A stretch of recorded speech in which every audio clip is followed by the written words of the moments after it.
Assalamualaikum warahmatullahi wabarakatuh. Selamat siang, shalom, Om Swastiastu, Namo Buddhaya, salam kebajikan. Kembali lagi bersama saya Nur Fauzi Abdillah di podcast Bawaslu RI. Senang sekali saya bisa menyapa sahabat Bawaslu di rumah, tentunya masih dengan doa yang sama. Semoga sahabat Bawaslu masih semangat dan juga bahagia ya. Di episode Bawaslu hari ini, saya kedatangan tamu istimewa. Langsung saja kita sapa Bapak Eliazar Barus, Kepala Biro Fasilitasi Pengawasan Pemilu Bawaslu Republik Indonesia atau yang akrab disapa Bang Eli.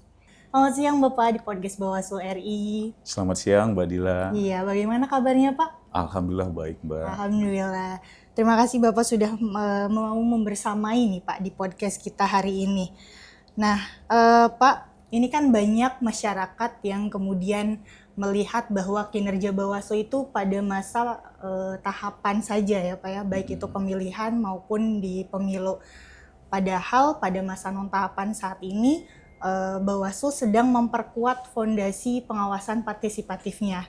Nah, mengapa kemudian Pak di masa non-tahapan ini menjadi penting untuk kita menciptakan budaya pengawasan di tengah masyarakat? Terima kasih Mbak Dila. Langsung saya jawab mungkin ya. Jadi pengawasan partisipatif itu merupakan hak yang diikuti dari hak memilih. Ya. Sebagaimana pasal 94 di Undang-Undang 7 tahun 2017 bahwa dalam proses pencegahannya Bawaslu itu memiliki tugas ya untuk meningkatkan pengawasan partisipatif.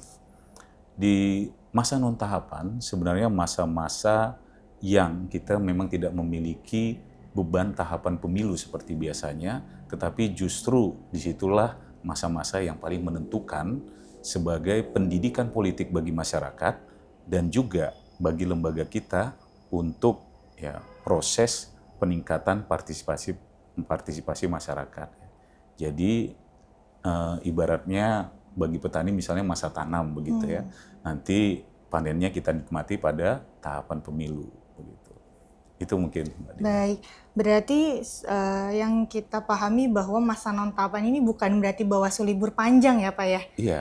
Tapi justru menjadi masa krusial dalam proses pengawasan partisipatif.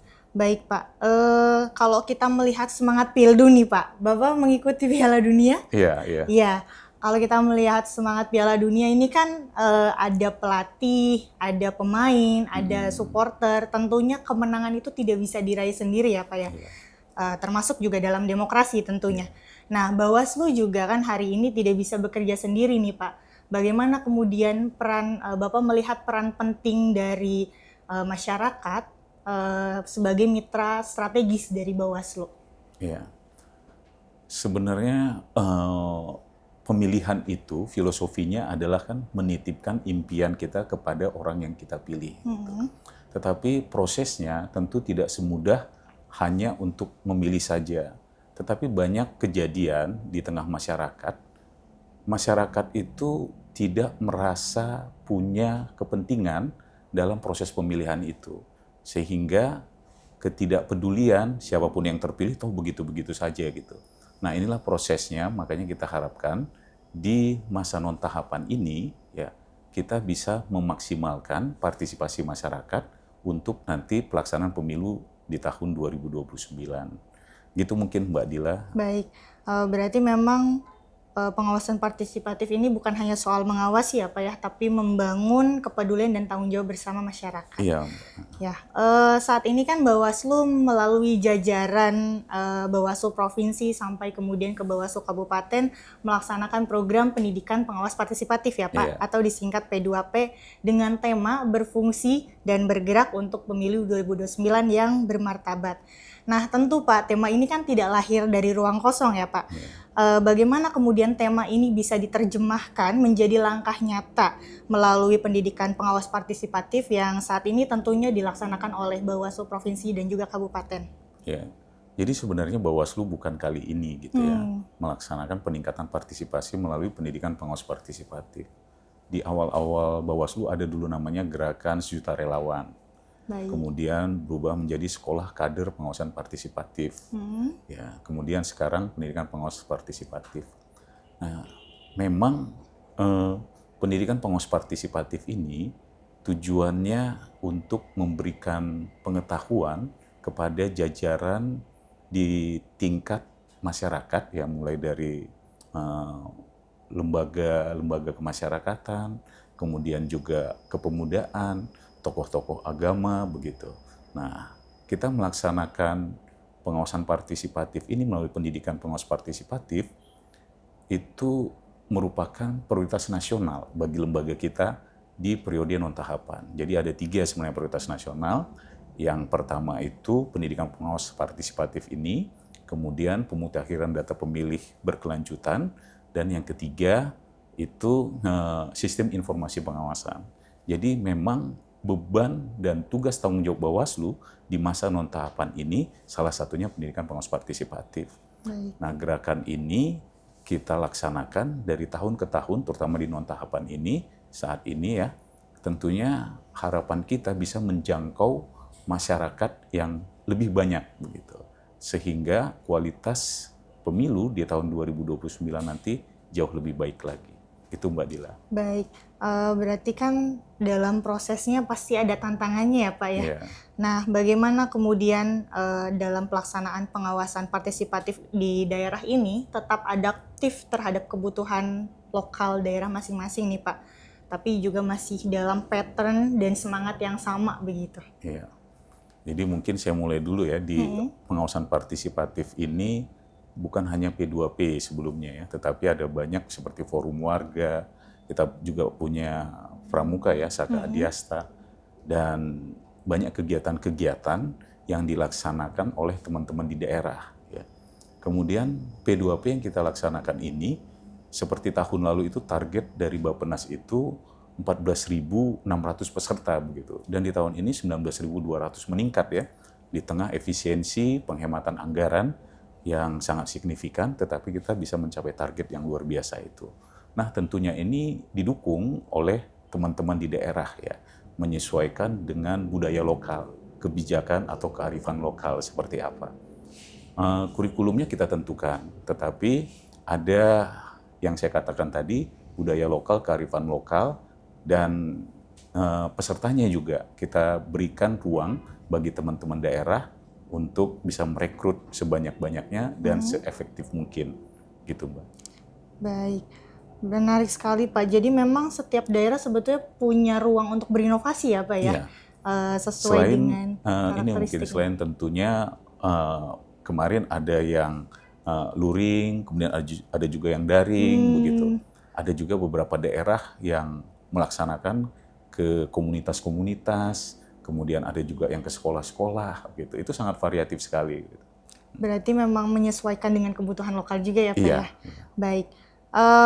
Sekarang kan juga sebetulnya kita punya ruang pengawasan yang lain selain di lapangan Pak. Tentunya ada ruang digital nih Pak. Nah, satu informasi ini kan biasanya bisa menjangkau ribuan orang dalam sepersekian menit begitu. Bagaimana kemudian Bawaslu memanfaatkan peluang teknologi ini untuk memperkuat pengawasan partisipatif Pak, sekaligus tentunya meningkatkan literasi demokrasi di masyarakat.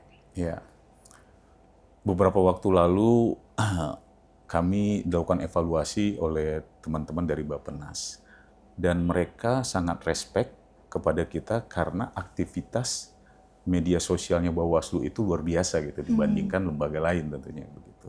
Nah, ini tentunya hal yang positif bahwa jajaran kita di tingkat provinsi, kabupaten, kota itu sangat aktif bermedia sosial untuk meningkatkan partisipasi masyarakat. Tetapi juga ini seperti pedang bermata dua gitu. Kalau kita tidak bijak ya, ataupun kita salah memanfaatkan media sosial, itu bisa merusak apakah nama lembaga ataupun pribadi orang per orangnya. Makanya bijak menggunakan jarimu ya, itu yang kita harapkan kepada teman-teman di tingkat kabupaten kota dan juga di provinsi gitu. Baik, Bang Eli, tidak terasa nih kita sudah di penghujung perbincangan. Sebagai penutup tentu kami ingin mendengar nih Bang Eli pesan dari Abang untuk sahabat Bawaslu yang ada di rumah, khususnya generasi muda dan juga tentu untuk peserta pendidikan pengawas partisipatif. Ya, saya sengaja menyimpan ya filosofinya kan berfungsi dan bergerak. Betul. Ya, temanya P2P ya. Berfungsi itu berarti kita memiliki kemampuan yang sudah mumpuni ya.